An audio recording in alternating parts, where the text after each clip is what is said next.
बचपन में स्कूल की यादों में से एक याद ये भी थी कि आपका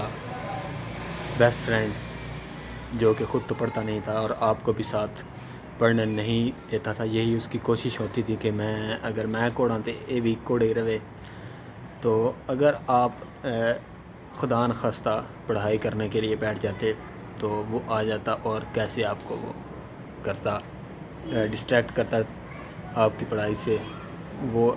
थोड़ा सा हमारे अंदाज में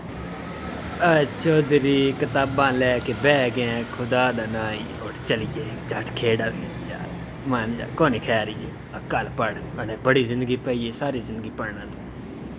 यार शफीक मैं तेन आख्या जाना है उत्ते तू बोले किताबां लैके बैठे हैं यार, इंज माड़ी गल है, उठ यार चलिए वेले ना यार, फिर शामां पै जानियां ने की करना, उठ यार। ओ सनैन है, ओ खुदा दया बंदिया, ओ ना पढ़ क्यों बेटा पढ़दा है, PhD उत्थे रेड़ियां ला के बैठे ने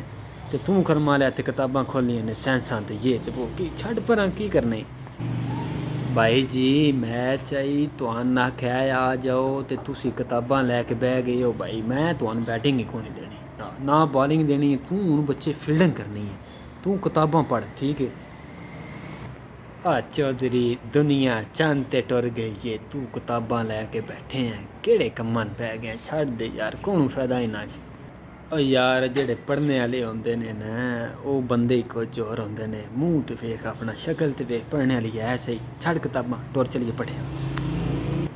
चोई साहब अज कनक गानी है, ध्यान करो किताबां लैके बैठे हो ओह्दे मशीन लाइए आओ ओह्दे कनक गवाओ।